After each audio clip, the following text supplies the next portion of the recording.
Alors je rappelle qu'à peu près à la même heure hier, à quelques minutes près, nous étions en train d'enregistrer un duel, un choc de titans entre un pro Mélenchon et un pro Pierre Laurent que vous pourrez réécouter bientôt, n'est-ce pas Stéphane? Oui, absolument.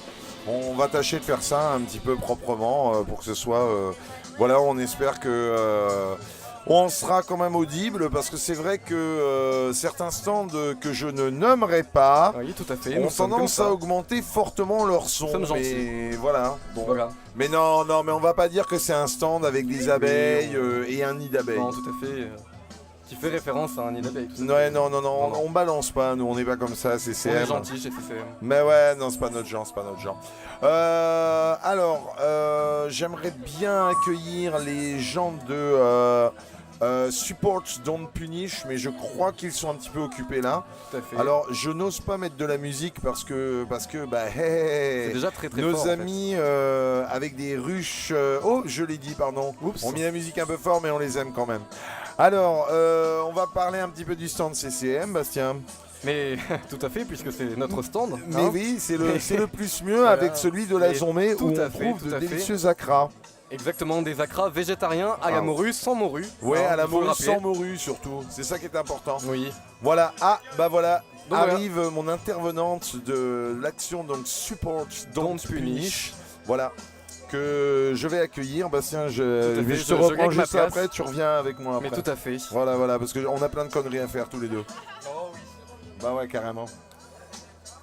Alors, il va falloir franchir les barrières de sécurité, une poussette. Voilà. Et alors, c'est un peu étrange parce que tu vas voir, on parle face à un micro. J'aurais aimé être en face de toi, mais bon, voilà. Ouais. Alors, moi j'avais vu hier votre stand Support Don't Punish. Alors, c'est une action, qu'est-ce que c'est comme action en fait? Alors en fait, Support Don't Punish, c'est une action mondiale, c'est le 26 juin. Et c'est une campagne de sensibilisation qui vise à dire que la criminalisation, ça sert à rien. La répression des usagers de drogue, ça ne sert à rien. Et il vaut mieux accompagner les gens plutôt que être dans la répression et mettre les gens en prison parce qu'ils ont fumé un joint, quoi, par exemple. Mais justement, par rapport aux addictions et par rapport aux drogués, on dit souvent que c'est un peu leur faute quand même. Ils le cherchent quand même, ils pourraient faire des efforts. Qu'est-ce que vous pouvez répondre à ce genre de choses dans le cadre de cette action dans un premier temps? D'accord. Alors pour le coup, effectivement, on a souvent des représentations, des stigmas qui nous font dire ils sont responsables de leur propre vie. Et effectivement, moi je pense que chaque personne et chaque individu est capable de choix et de décision. Et donc, en ce sens, il faut aller là-dedans. Mais ce qui est d'autant plus prégnant avec les usagers de drogue, c'est de dire à un moment donné, il y a des facteurs qui soient culturels, psychologiques, sociétaux, qui font qu'on en arrive à une histoire de vie, à des parcours de vie jalonnés de difficultés, empreints de rupture et compagnie, et qu'on a rencontre avec un produit. Donc le produit à un moment donné, l'addiction, c'est la rencontre entre une personne, un rite initiatique, un produit et un moment socio-culturel. Et c'est histoire de dire tout ça réuni fait que peut-être on peut développer une accoutumance, mais pas forcément non plus. Et donc accompagner ces gens-là tous les jours et au quotidien, c'est une action vraiment, selon moi, humaine et juste. Voilà. Alors tu me disais donc Support Don't Punish, c'est une action. Ouais. Mais donc toi, comment tu t'es retrouvé dans cette action? Tu appartiens à une asso ou tu es travailleuse sociale? Pour le coup, donc Support Don't Punish, ça existe depuis 4 ans, le 26 juin, parce que le 26 juin, c'était aussi une date assez revendicatrice, parce que le 26 juin, c'est la date où il y a des exécutions dans certains pays, où de la criminalisation a lieu et où t'es criminalisé parce que t'as consommé.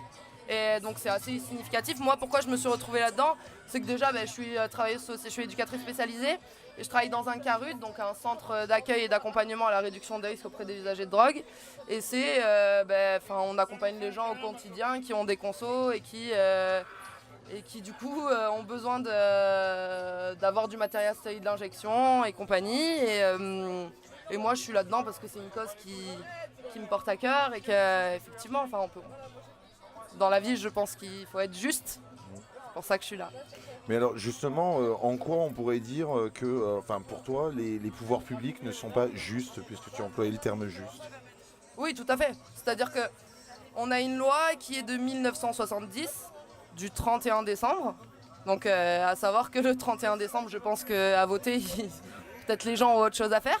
Mais effectivement, c'est une loi qui n'a pas été revisitée depuis 40 ans, même un peu plus. Et c'est là où ça pose question. C'est-à-dire que on considère que la personne qui consomme de la drogue est autant malade que délinquante. Et où finalement, il n'y a pas d'alternative. C'est-à-dire que tu peux pas avoir de remaniement possible. Tu es soit malade, soit délinquant. Donc bon. Qu'est-ce qu'on fait avec ça? Est-ce que plutôt on ne devrait pas privilégier le fait d'accompagner ces personnes plutôt que être répressif? Et alors justement, donc je suppose que toi tu es, moi j'ai horreur de cette appellation, mais donc les fameuses salles de shoot justement, où est-ce que ça en est? Comment ça marche à Nice? Quels sont les rapports avec les pouvoirs publics? Enfin tout ça. Alors du coup les salles de shoot, alors moi je rectifie un petit peu. On appelle ça des salles de consommation à moindre risque. Merci, voilà. j'avais pas le mot, je suis désolé. Salle de conso, ouais. À Nice, alors au niveau national et au niveau de la France, il y a 3 villes qui se sont portées candidates. Donc il y a Paris, Strasbourg et Bordeaux. À Paris, ça ouvre en septembre. Alléluia. Magnifique. Voilà. À Strasbourg, ça mettra peut-être un petit peu plus de temps et à Bordeaux, encore autre chose. Mais oui, il y a la loi du 16 janvier 2016 qui a été votée et où on dit que c'est possible de pouvoir mettre en place des salles de conso. Après, moi, mon point de vue par rapport à ça, c'est juste de dire que, effectivement, au moins les gens, ils seront plus dans des sanisettes ou dans des endroits obscurs, lugubres, à être complètement désemparés face à leurs pratiques et juste de dire, ces pratiques existent et il y a des professionnels du soin et du social qui seront là pour, peut-être pas pour surveiller parce que c'est pas un mode d'alerte, mais en tout cas pour prévenir des cas d'overdose ou de choses comme ça. Donc en fait vraiment l'idée c'est de dire mieux vaut offrir des endroits pour des gens qui sont en souffrance plutôt que les abandonner, puisque de toute façon ils se drogueront. Donc soit ils sont dans des conditions sordides, soit on accompagne, on aide et on peut justement sortir un petit peu. Ok. C'est tout à fait ça. Après, ce que tu disais tout à l'heure à propos de la ville de Nice, c'est-à-dire qu'il faut prendre en compte le fait que par exemple à Nice, les sanisettes, elles sont fermées depuis quelques mois et même les usagers, quoi qu'il en soit, n'y ont pas accès et donc on n'a même pas ces lieux-là. Donc qu'est-ce qu'on fait avec ça? Et les gens se plaignent des seringues qui sont trouvées dans la rue et du manque de citoyenneté, etc. Mais bon et alors du coup nous on a la solution peut-être. On pourrait peut-être mettre en place des espaces de conso qui seraient en adéquation avec tout ça. Mais pourquoi parce que moi quand tu me dis ça, je suis hyper d'accord. Ouais. Bon, je suis peut-être aussi un peu ouvert, peut-être, j'en sais rien, mais certainement. Mais non, mais c'est-à-dire que j'ai toujours du mal à comprendre pourquoi il y a tant d'opposition face à ça, quoi. La drogue, ça fait peur. La drogue, comme tu disais tout à l'heure, en fait, au tout début, tu disais, mais souvent on dit que les gens ils peuvent s'en sortir et que c'est de leur faute s'ils sont toxicones et nana. Oui, en fait, c'est les mœurs, c'est les représentations et.